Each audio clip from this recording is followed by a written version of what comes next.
our great God and Savior, Jesus Christ. Titus 2:13. Quote, the appearing of the glory of our great God and Savior, Jesus Christ. NIV, RSV, NKJV, etc. Some assert that this means that Jesus is God. Quote, the great God here refers to Jesus, Barnes notes on the Bible. Quote, the eternal Son is here styled our great God, Ellicott's commentary for English readers. Quote, great God as applied to Christ, JF&B commentary. Others disagree. Quote, Paul identifies God and Jesus as two different persons. It is not valid to translate Titus 2:13 as our great God and Savior, Jesus Christ. The Christology of Titus 2:13, J.C. Edwards, Ph.D., professor of New Testament and Early Christianity and of Biblical Greek, St. Andrew's College, New York. Quote, in Titus 2:13, Christ is not equated with God. The Letters to Timothy and Titus, P.H. Towner, Translation Services Director of the United Bible Societies. Quote, looking for the appearing of the glory of the great God and of our Savior Jesus, the Pulpit Commentary. Two different persons. Many English versions translate Titus 2:13 in a way which presents God and Jesus as two different persons. Quote, the appearing of God and the appearing of Jesus, CJB. Quote, the appearing of God and of Jesus, GNB, RGT, Moffat's, NMB, etc. Paul distinguishes between God and Jesus.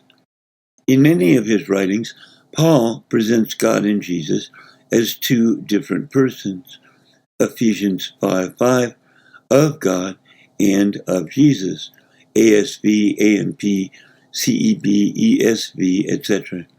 1 Timothy 1:1, of Jesus by God, KJV, AMP, BRG, CSV, etc.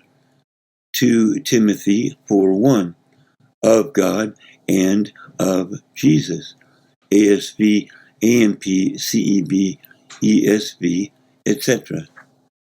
Paul continues with this distinction in the book of Titus, both before Titus 2:13, Titus 1:1, quote, a servant of God and an apostle of Jesus, all translations, Titus 1:4, quote, from God and from Jesus, CJB, DRA, GNB, GW, etc.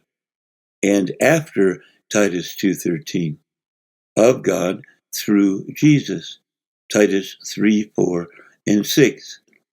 As Andrew Perriman, holder of a degree in English language and literature from Oxford and an MP and PhD from the London School of Theology, of which he is an associate research fellow, points out, quote, this must weigh heavily against thinking that Paul identifies Jesus as God in Titus 2:13.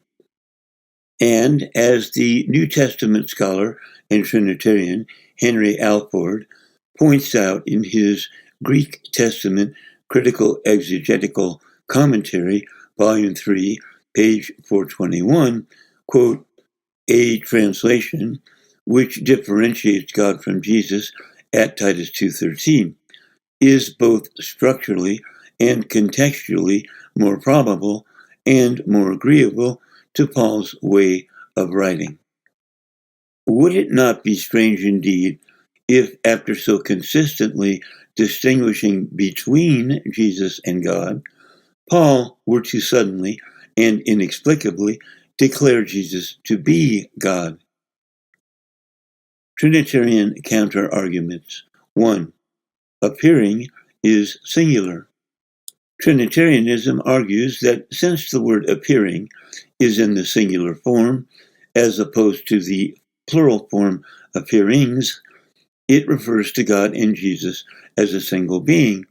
However, what appears here is the single glory, radiant light, which surrounds them. 2. The grammatical structure of the verse proves that Jesus is God. The Granville-Sharp rule. This late formulated and now largely repudiated rule is sometimes used by Trinitarianism to try to force people to accept that the verse depicts Jesus as God. The idea is that when the definite article the only appears once before a series of nouns, those nouns are thus demonstrated to be different words for the same thing. As applied to Titus 2:13, it would mean that the lone appearance of the before great God and Savior of us, Jesus, means that God and Jesus are the same person.